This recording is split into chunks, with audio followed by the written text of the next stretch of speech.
involved in Ruby Ridge, where innocent people were killed. So why was the hostage rescue team even there? Where were their hostages? Anyway, joining us in the broadcast with that lengthy setup is LaVoy Finicum's wife, Jeanette. She's joining us right now. Jeanette, did I do a proper setup here? Yes, you did. Thank you for having me. Where are we with all of this? What happened to the FBI's investigation? Because they fired 2 shots. This is very clear. They lied about it. They've tried to cover it up. What do you think's going on? Well, I think that they don't want to take responsibility for their actions, and you discussed the hostage rescue team. I call it the kill squad because they came in and did their job and killed my husband.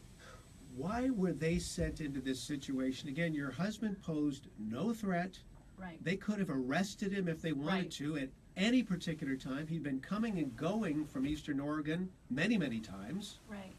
He came all the way home and spoke to Arizona. He came all the way home to Arizona and then drove into Utah, spoke to a group of ranchers, again about their constitutional rights, about the land right issues, and then drove all the way back. And when I visited with him up there just 2 days before he was killed, you know, we came and went. We went to church, we went to breakfast.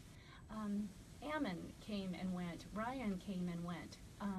They went and visited with the FBI on a couple of occasions to their headquarters there in Burns. They could have arrested any of these men at any time going in and out. So peacefully. Why did they decide, to the best of your knowledge, to set up this roadblock to stop these people as they were on their way, legitimately, to a big meeting with a lot of other people who are very critical of the federal government's overreach and land use issues and constitutional issues? Why was this roadblock established, to the best of your knowledge?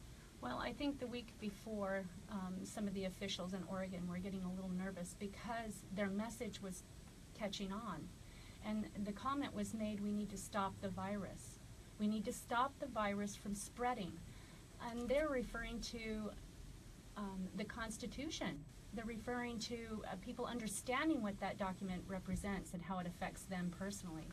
And so with them being invited to John Day, the neighboring county, with 350 people waiting for them to come hear what they had to say and how that they could help themselves, that's what they were worried about. They had to stop them from more people standing up. Somebody gave the order here to Yes. set up this roadblock. Do we know who that was? I think it came all the way from Washington, D.C. I believe that as well. That is my personal opinion. And then Yes. why would this mysterious hostage rescue team, you know, again, Jeanette Finicum is with us, LaVoy Finicum's wife. Jeanette, we're all for law enforcement. We appreciate their services, etc. But this Right. hostage rescue team is so shadowy. This was the same group involved in Waco. This was the same group involved in Ruby Ridge. These were orders that came down from Washington, D.C. Why would they be there? Who were the hostages that they were supposed to be rescuing? There were no hostages, and what I find very interesting that they had their agenda and they knew exactly how they were going to proceed. But they also had the media on standby. You know, they called it a traffic stop, and that's what went across the world. Right. We were stopped at a traffic stop, and then there was a shooting, and implying that my husband deserved to be shot. What happened was they were ambushed. That is my personal opinion. They were ambushed. Well, Who would have known? They took 2 days to set up that roadblock. That is not a routine traffic stop. And there were guys, you know, coming out of the woods. I've seen the aerial Yes. video. There were Yes. guys coming out of the woods, Snipers. and your husband was shot in the back, to the Right. best of my 3 knowledge, times. correct? Uh-huh. In the back, with his hands up. With his hands up, shot in the back 3 times. So there have been investigations regarding the Oregon State Troopers saying, well, they were justified in their shooting and killing of your husband. There were subsequent investigations, we were told, of the FBI because 2 shots from their guns were fired. That's been proven. FBI agents on the scene tried to cover this up. What happened to that investigation? I have no idea. It's just fallen off the face of the earth. You know, 2 hands up does not justify murder. No. You know, no. This is an assassination. And I believe there's probably better video available because I'm guessing these agents probably had head the cams. forward-facing head cams, but we've never seen any of that. No, I don't think we're going to see a lot of things. I have yet to see the truck.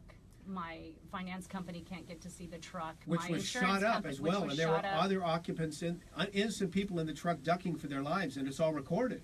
Yes, Ryan was shot in the arm. You know, that's another whole story in itself. The bullets came from every angle.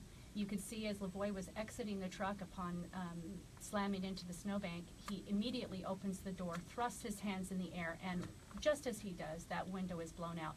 They did not wait to see if he had a weapon in his hand. They did not wait to see if he was a threat. They shot at that truck all along the way. And there's something wrong with that. We people need to stand up to this type of tyranny. When it comes to the land right issues that these guys were, I believe, effectively protesting, because they were getting the word out, what were those issues? If you could boil it down into a nutshell, what were the issues at hand that were so concerning to these men, including yourself? Well, they're businessmen, just like you, and they're running their ranch. They didn't feel that they needed the government to be a partner in that business. Right. They didn't feel that they needed to be told what to do with their business. They were capable ranchers. And so that is the premise. That is where it begins. They wanted to have more say and not be held to the rules and regulations that they were setting up. If people only knew, and I know a little bit about this because my wife's family has the ranch up in Eastern Oregon, that the BLM, they are the Bureau of Land Management, so out of control. And then you add into it the Department of Interior and the EPA, etc. I mean, it's as if they're trying to put ranchers and farmers out of business. Absolutely, that is their agenda. All in the name of the environment. Just clear them from the landscape. We want to return this land back to nature. We don't like the cows are an invasive species, etc. I mean, that's my opinion, but you're the rancher. You know. Yeah, that is actually what is happening. I know that in my particular case, ever since my husband was murdered, I have had nothing but trouble from the BLM. And you would think that they would want to work with me and not cause any more harm, but no, that has not been the case. I have tried to negotiate with them, and it has not served me well. What can this audience do for you? I mean, what's the next step here? What do we need to do to build awareness on this? Are you hopeful, as another question, are you hopeful that this administration may turn the tide in Washington, Yes. D.C.? I am hopeful. Watching who he is putting into the different offices, I am very hopeful that there will be some change, and that the EPA, for instance, will not have as much influence and strong arm on all Right. the other agencies that we're having to deal with as ranchers and farmers and loggers and miners. They're setting all the rules, and they're strong-arming the BLM. They're making it harder for me, the widow, to negotiate my specific circumstance, because these other people are holding them accountable as well. So I'm having to deal with different environmental groups. I'm having to deal with the BLM, the Forest Service. It's unbelievable. Wow. Jeanette Finicum, thank you for spending some time with us this morning. What we'll end up doing is taking this interview, creating a podcast so we can have maximum exposure to get the word out on this. Really appreciate your time. Well, thank you for having me. Excellent.